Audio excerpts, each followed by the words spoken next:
I stood on the porch of my new house, feeling a wave of pride wash over me. After years of saving every penny and working overtime, I finally had a place to call my own. The moment was perfect until I checked my mail. My hands trembled as I read the legal notice. My own parents were suing me for ownership of my house. They claimed it should rightfully go to my brother Jackson.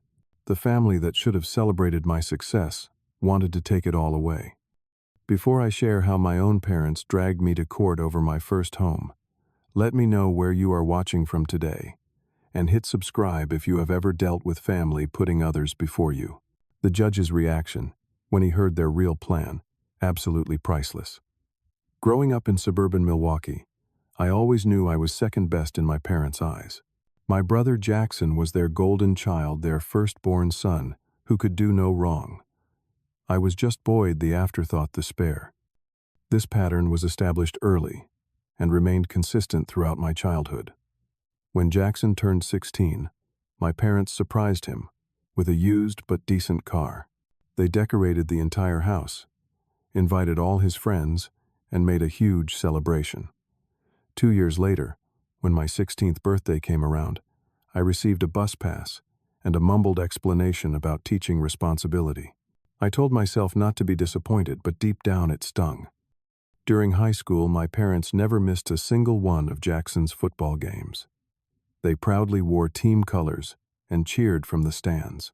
Meanwhile, when I made the debate team and qualified for nationals, they skipped the competition because it coincided with Jackson's regular season game.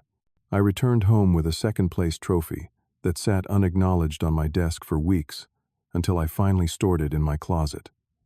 The disparity became even more apparent when college approached.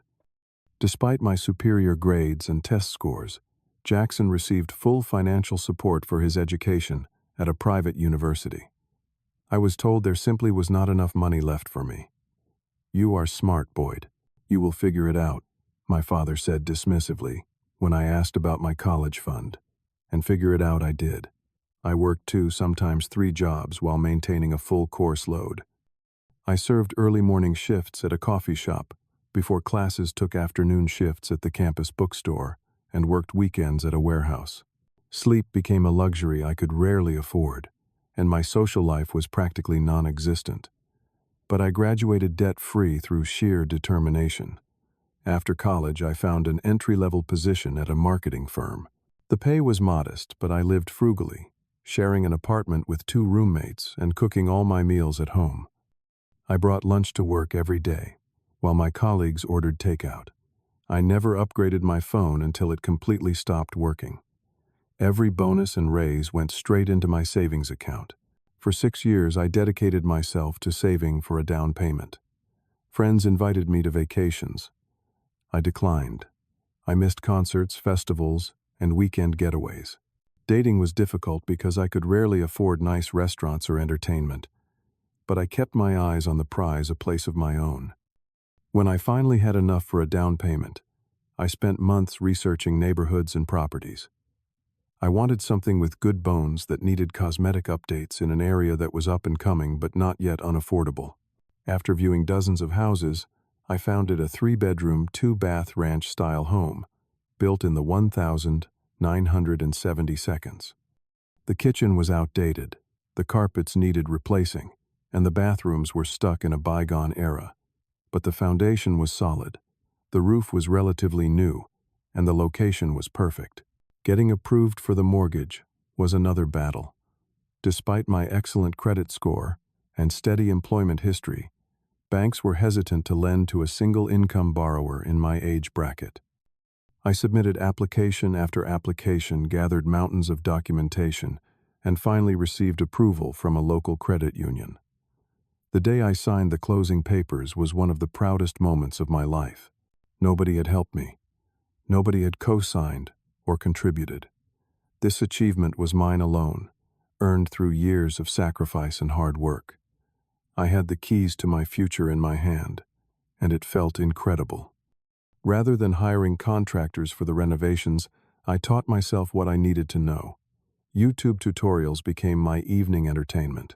I tore out old carpet on weekends, installed new flooring with help from a coworker, painted every wall myself, and gradually transformed the dated house into a modern, comfortable home.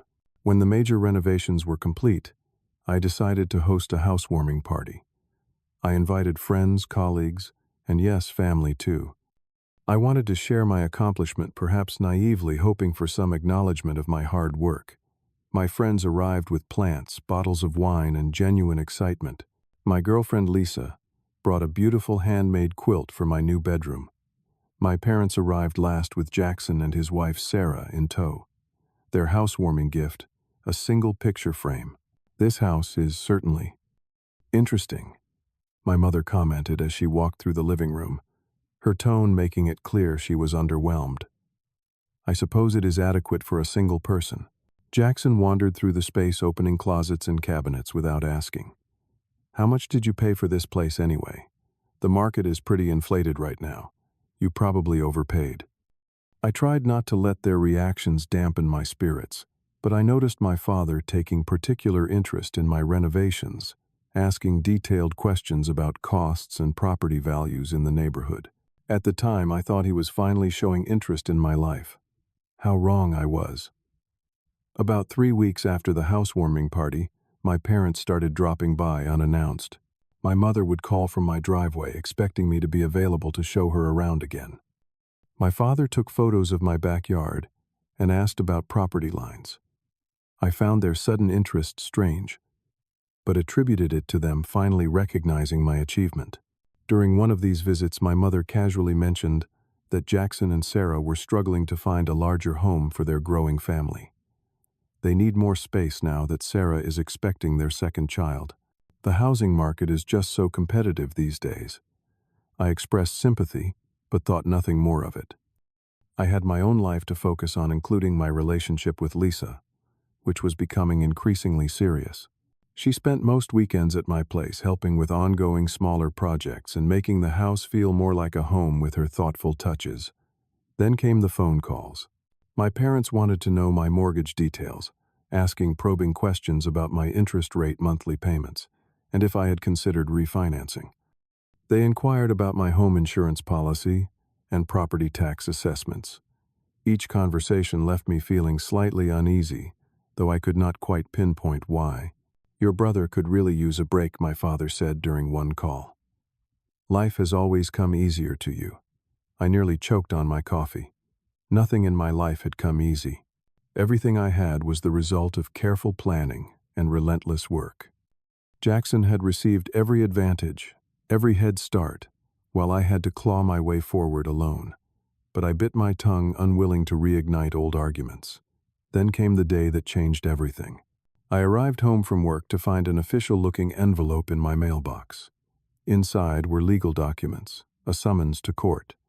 As I read through the papers, my hands began to shake, and my vision blurred with disbelief. My parents were suing me for ownership of my house. The lawsuit claimed I had verbally promised to purchase the home for Jackson and his family, that I was merely holding the property until they could afford to buy it from me. It further alleged that my parents had provided substantial financial assistance for the down payment, a complete fabrication that left me breathless with shock. I sank onto my front steps, papers clutched in my trembling hands, unable to process the betrayal.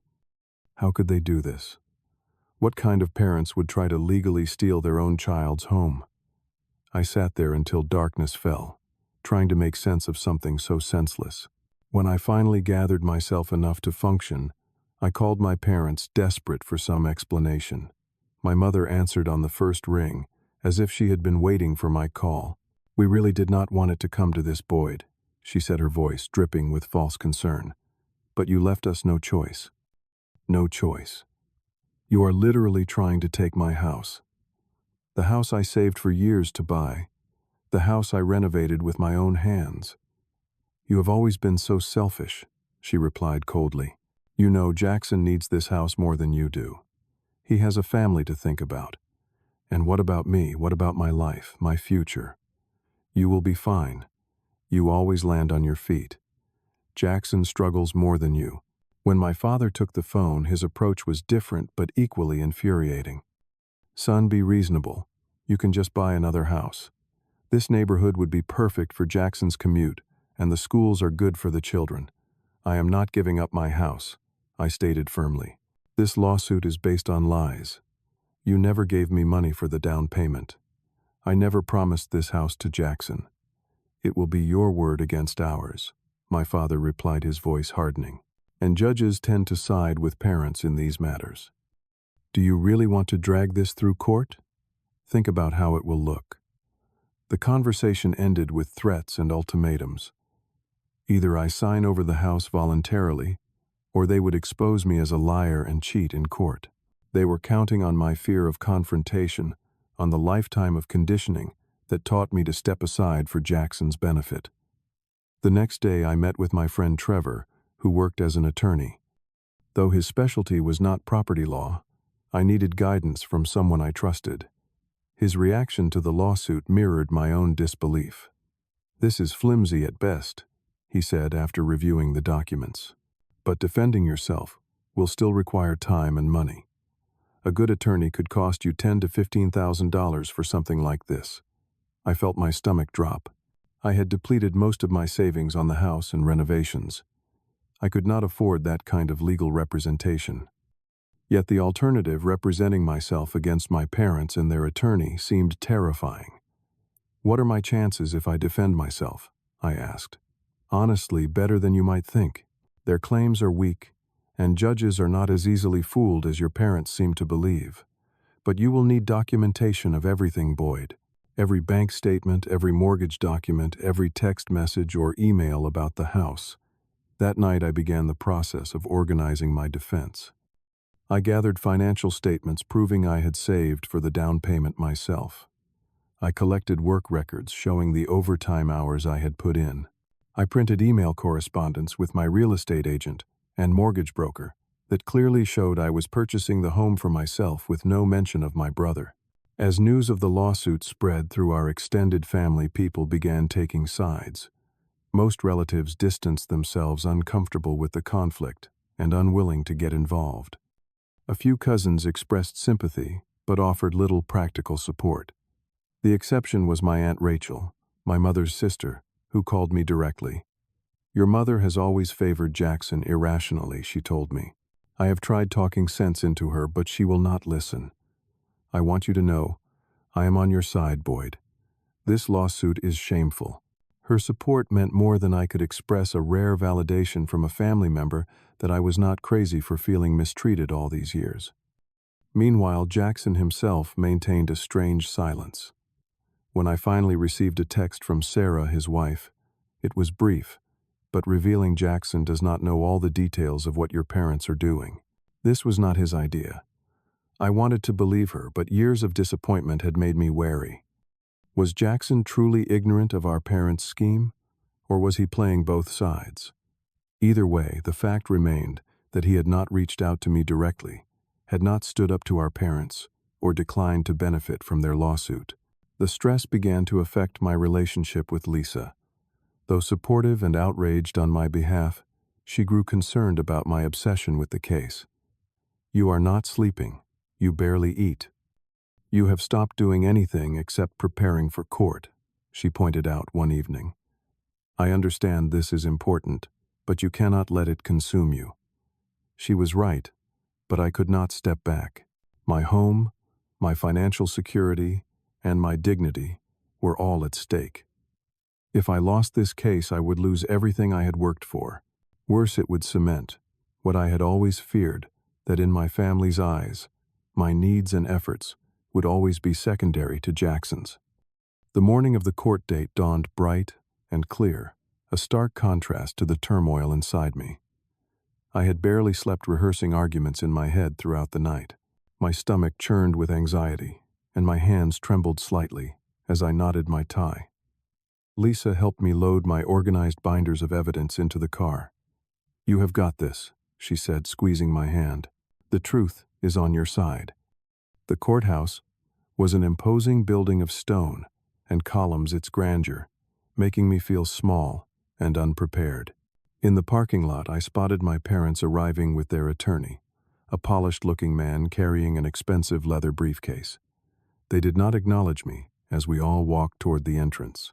The courtroom itself was smaller than I had imagined, more intimate, and therefore somehow more intimidating. I sat up at the defendant's table, arranging my documents carefully. Across the aisle, my parents conferred quietly with their attorney. Behind them sat Jackson, looking uncomfortable and avoiding eye contact. Lisa took a seat directly behind me, her presence a steady comfort. When the bailiff called the court to order and the judge entered, my heart raced. Judge Harmon was a man in his 60s, with sharp eyes behind rimless glasses. He reviewed the case briefly, then looked at me with slight surprise. "Mr. Boyd Anderson, I see you are representing yourself in this matter." "Yes, Your Honor," I replied, my voice steadier than I felt. He nodded, then turned to my parents' attorney. "Mr. Winters, you may present your client's case." Mr. Winters rose smoothly, buttoning his suit jacket. "Your Honor, this is a straightforward case of a verbal agreement and financial contribution. My clients, Gerald and Diane Anderson, provided substantial funds to their son Boyd, with the explicit understanding that he was purchasing this property for their older son, Jackson Anderson, and his growing family." He went on to paint me as deceptive and opportunistic, claiming I had taken advantage of my parents' generosity and betrayed a family agreement. According to their narrative, I was merely supposed to secure the mortgage, since I had better credit, then transfer ownership to Jackson once renovations were complete. Furthermore, Mr. Winters continued, my clients contributed $35,000 toward the down payment funds that were provided specifically to benefit their son Jackson and his family, which now includes a young child and another on the way. As evidence, they presented bank statements showing withdrawals from my parents' account, though conveniently there was no documentation showing where those funds went. They also brought printed text messages that had been selectively edited to make innocent conversations appear to support their claims. My mother took the stand next, dabbing at non-existent tears as she described how heartbroken she was by my betrayal of the family. "We only wanted to help both our sons," she claimed. "Boyd has always been more financially secure than Jackson. We thought this arrangement would benefit everyone." My father testified about conversations that never happened, meetings where I supposedly agreed to purchase the house for Jackson. He spoke confidently, as if repetition could transform his lies into truth. Throughout their testimony, I took careful notes marking contradictions and falsehoods I could address. The judge's expression revealed nothing, but I noticed him studying my parents closely as they spoke. When it was finally my turn to present my case, I took a deep breath and stood. "Your Honor, I am not an attorney, but I am an honest person who has worked incredibly hard for everything I have. The claims made by my parents are completely false." I methodically presented my evidence, starting with complete bank statements showing I had saved for the down payment gradually over 6 years through consistent deposits from my paychecks. I provided mortgage documentation, listing me as the sole applicant and owner with no co-signers or contributors. If this house was meant for my brother, I pointed out, why would the mortgage application, the home insurance, and all utilities be solely in my name? Why would I spend thousands of dollars and countless hours renovating a property I never intended to live in? I showed text messages between my parents and me about the housewarming party messages that clearly indicated they understood I had purchased the home for myself. I presented emails with contractors and receipts for materials all paid from my personal accounts. Most tellingly, Your Honor, I continued, I have testimonials from neighbors who helped me with various renovation projects. These individuals can confirm I consistently spoke about this being my home, my investment in my future. As I presented my case, I noticed the judge becoming increasingly engaged, leaning forward and asking clarifying questions. His demeanor toward my parents grew more skeptical with each piece of evidence I introduced. The critical turning point came during cross-examination of my father. The judge asked a seemingly innocent question about my parents' future plans for the property if they were to win the case. "Well, the house would go to Jackson, of course," my father replied. Immediately the judge pressed. Or would there be some intermediate step? My father hesitated, glancing at his attorney. We would likely need to sell the property first. Sell it. The judge raised an eyebrow. Not transfer it directly to your older son. The neighborhood has appreciated significantly, my father explained, then seemed to realize his mistake. But of course we would use those funds to help Jackson buy a more suitable home. The judge made a note. So to clarify, you are not asking the court to transfer this property directly to Jackson Anderson, but rather to you, at which point you intend to sell it for profit. The courtroom fell silent, as the implication became clear. This was not about providing a home for Jackson's family. It was about capitalizing on my investment and hard work. Just as the judge was about to move on, a voice spoke from the gallery. Your Honor, may I testify? It was Jackson. His face was pale, but determined as he approached the witness stand. Our parents looked shocked, their attorney frantically whispering objections that the judge waved away. Once sworn in, Jackson spoke clearly. I need to set the record straight. I had no knowledge of this lawsuit until after it was filed. My parents told me Boyd had agreed to sell me the house at a discount, not that they were claiming he promised it to me or that they had contributed to its purchase. The courtroom seemed to hold its breath as he continued. The truth is, my parents have always favored me over Boyd.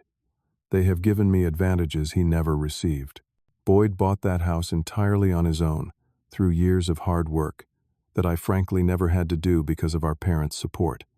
He turned to face me directly. I am sorry, Boyd. I should have stood up for you sooner. My parents' faces showed a mixture of shock and fury.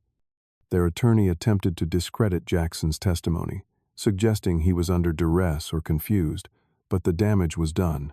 Their case had collapsed under the weight of truth. After a brief recess, Judge Harmon returned with his decision. This court finds no merit whatsoever in the plaintiff's claims, he stated firmly. Not only is there no credible evidence of any verbal agreement or financial contribution, but the testimony and evidence suggest this lawsuit was brought in bad faith as an attempt to appropriate property rightfully belonging to the defendant. He looked directly at my parents. This court is disturbed by the apparent attempt to manipulate the legal system to transfer assets from one child to another based on parental preference. Mr. and Mrs. Anderson, I strongly caution you against any further legal actions of this nature.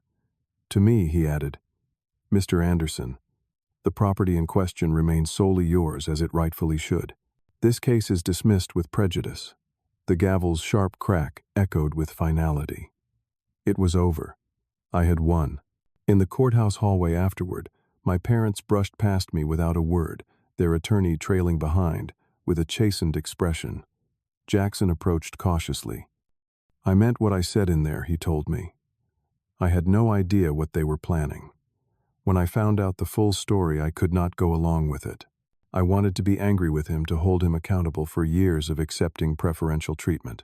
But looking at my brother's face, I saw genuine remorse, and something else, the beginning of awareness about our family's dysfunction.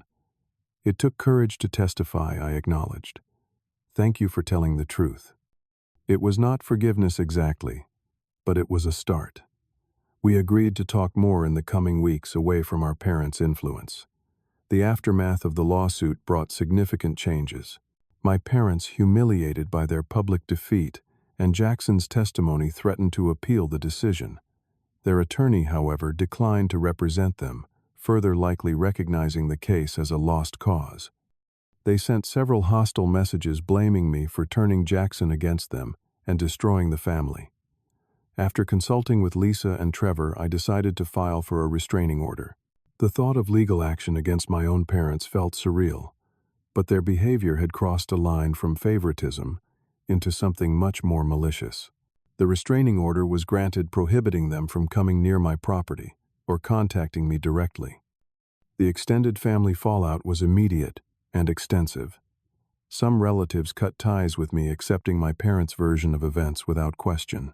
Others distanced themselves from both sides, uncomfortable with the conflict. A few, like Aunt Rachel, became stronger presences in my life, offering the family support I had always craved. Jackson and Sarah found themselves in a difficult position. While they wanted to maintain a relationship with me, they also had to navigate their connection with our parents, especially considering their children. We settled into an uneasy arrangement of occasional meetups at neutral locations, carefully avoiding discussion of our parents. I invested in security upgrades for my home, installing cameras and a better alarm system. The paranoia that my parents might try something else took months to fade. Lisa suggested I consider therapy to process the betrayal, and eventually I took her advice. Those sessions helped me understand that what I had experienced throughout my life was not normal parenting, but a pattern of emotional abuse and scapegoating. As months passed, my house truly became my sanctuary. Lisa moved in officially 6 months after the court case, bringing warmth and partnership to every room. Together we finished the remaining renovation projects, turning the backyard into a peaceful retreat, and converting one bedroom into a home office where we could both work. My relationship with Jackson slowly evolved into something more honest. Without our parents' influence constantly reinforcing our assigned roles, we discovered common ground and even some shared interests. His children came to know me as Uncle Boyd, something I had once thought impossible given our family dynamics. My parents maintained their estrangement by choice, sending occasional messages through others that they would reconcile if I admitted my wrongdoing and made amends for what they perceived as my betrayal. I declined these manipulative overtures, having finally recognized that their love had always been conditional. The professional and personal growth I experienced in the year following the lawsuit surprised me. Without the constant undercurrent of seeking parental approval, I found new confidence at work, earning a significant promotion. My social circle expanded as I realized I no longer needed to hide my family situation out of shame. The most profound lesson from this painful experience was learning to recognize and break the toxic patterns that had defined my family relationships. I had spent decades believing something was wrong with me, that I was somehow less deserving of love and support than my brother. The lawsuit forced me to confront this lie and replace it with truth. I was worthy, my achievements were valid, and I deserved to enjoy their fruits. I also came to understand the immense value of chosen family versus biological ties. Lisa, Trevor, Aunt Rachel, and the friends who stood by me demonstrated what unconditional support actually looks like. Blood relation is chance. True family is built through respect, honesty, and mutual care. On the 1-year anniversary of winning the lawsuit, Lisa and I completed our final major house project, a front porch renovation that transformed the entrance of our home. As we sat on the new porch swing that evening, watching the neighborhood children play and greeting passing neighbors, I felt a sense of peace I had never known before. Do you ever regret buying this house, considering everything that happened? Lisa asked, her head resting against my shoulder. I considered the question carefully. No, I finally answered. As painful as it was, this house forced the truth into the open. I would have spent my whole life trying to earn approval that was never going to come. The house that my parents tried to take from me had ultimately given me something far more valuable than property: freedom from their emotional control, and the chance to build a life based on genuine love rather than conditional acceptance. Have you ever had to stand up to family who tried to take advantage of your success? Let me know in the comments. If this story resonated with you, please like and subscribe to hear more stories about overcoming family betrayal. Share this video with someone who needs to know they are not alone in setting boundaries with toxic relatives. Thank you for listening to my journey. And remember that sometimes the family we choose is more important than the family we are born into.